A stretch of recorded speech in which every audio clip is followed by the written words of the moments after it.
Dr. Seuss, the best-selling children's author of all time, revolutionized the way kids learn to read with one simple idea. He made it fun. He was the only guy I know who's ever invented words because he needed a gox. Have you ever boxed a gox? You know, in socks? He takes full advantage of the idea that anything goes. He can do anything he possibly wants to. So they slumped in their chairs, too glum to complain. And to make matters worse, it started to rain.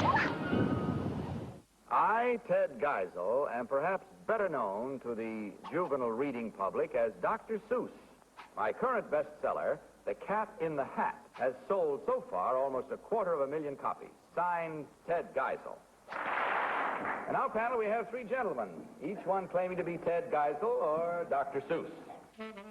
While Dr. Seuss is the most famous children's author of all time, Theodore Geisel remains more of an enigma. You know, Cat in the Hat and all those books, I think those really become like the first books you ever read when you're a child. And the brilliance of those books, I think, is that Geisel's rhythm that he writes in makes you want to read. Number 3, how many pages are there in The Cat in the Hat? 22. His most beloved character wreaks havoc at home.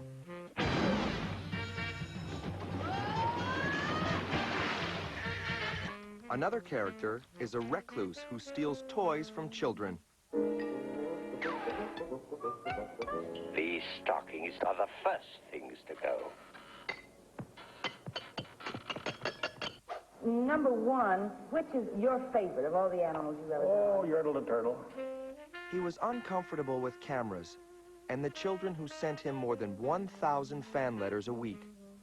People think naturally that a writer of children's books must just love children. But Ted was afraid of children, I felt, because he had had almost no experience with them.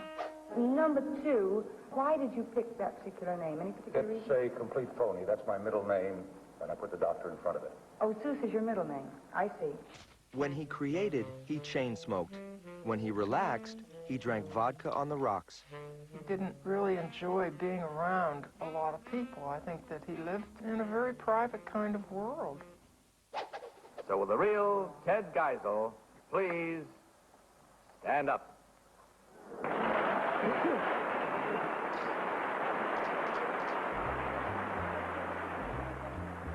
Theodore Seuss Geisel liked to tell people that he observed life from the wrong end of the telescope.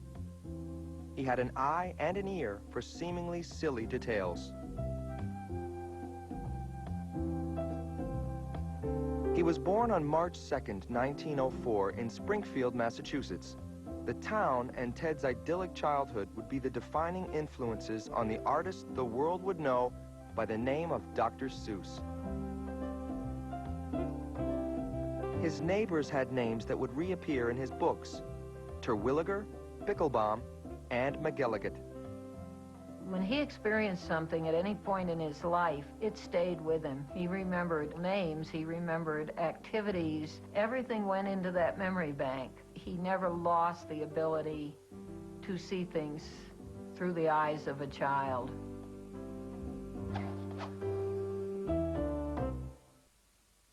Ted's mother, Henrietta, was the daughter of a German baker. His father, Theodore, worked in his German family's brewery, one of the largest in New England. He was a quiet perfectionist. And he said this to me in my life: you will never be sorry for anything you didn't say. And I think he lived by that rule, and if he were angry at something, he simply wouldn't talk to the person anymore. Like his father, Ted would keep his deepest feelings to himself. A loner by nature, his closest friend growing up was his sister Marnie. They played in nearby Forest Park, 500 acres of open fields, pools, and most importantly for Ted, a zoo. Ted's father took him to the zoo every Sunday. He also gave his son a set of pencils and encouraged him to draw. I was trying to do real animals, Ted later said, but I'd put too many knuckles on them. In Springfield's proud German community, Nettie Geisel, an imposing presence at 6 feet and 200 pounds, would read to her children in 2 languages. More than anyone else, Ted later said, my mother was responsible for the rhythms in which I write. And one of Ted's early memories was of his mother repeating the sing-song version of what kinds of pies were available that day.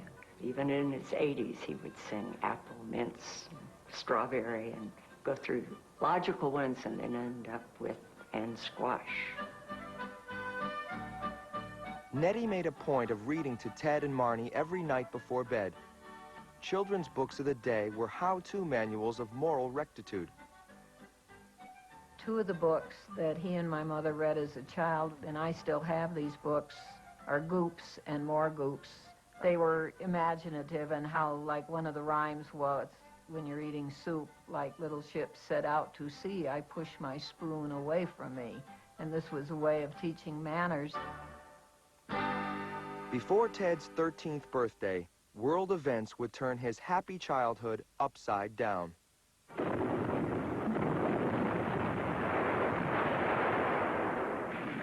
After the United States entered World War I, anti-German sentiment spread throughout the country and included Americans of German descent. Ted Geisel, also a brewer's son, was an easy target. Schoolmates often called him that drunken Hun. He would never forget it. I think he was very aware that groupthink, i.e., hating Germans, could be very painful and thoughtless. He was not a group person. He didn't belong to organizations. He was an independent thinker. And someone, as his grades would reflect, not suited to the regimented Ivy League world he found at Dartmouth College in New Hampshire. Ted Geisel was more drawn to the campus humor magazine. But of course, that is a place where you get to write pretty much anything you want within reason. It was a place for him to write nonsense verse and to do ridiculous cartoons, which obviously stood him in good stead. During Ted's senior year, an incident involving a bootleg pint of gin cost him his title of editor-in-chief. His work continued to appear under pseudonyms like El Pasteur or Thomas Mott Osborne, the name of the warden at Sing Sing prison. Sometimes, Ted would even use part of his own. It was his middle name, and it was also his mother's maiden name, which was pronounced Seuss in the German way, but when he started to use it, everyone just looked at it and said Seuss, and that's what lasted. A fellow student said everything Ted did seemed to be a surprise, especially to him. Upon his 1925 Dartmouth graduation, he found himself on a ship bound for England, his first trip outside the United States. He simply never stopped playing hooky from the real world. He loved escaping, and it was a protective thing also. Ted's destination was Oxford University. His idea was to become a professor of English literature. But during lectures, his mind wandered.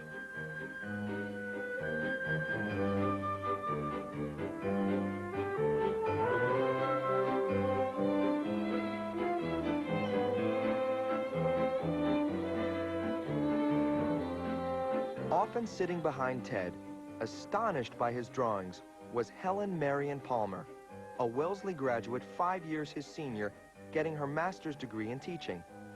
One day after class, she told him he was crazy to become a professor. The luckiest thing that ever happened to him was that he met Helen, because she instantly recognized his talent. She heard Ted when nobody else heard him. She was the one who discovered him. Helen would receive her master's degree, and Ted, heeding her advice, would drop out of Oxford after his first year.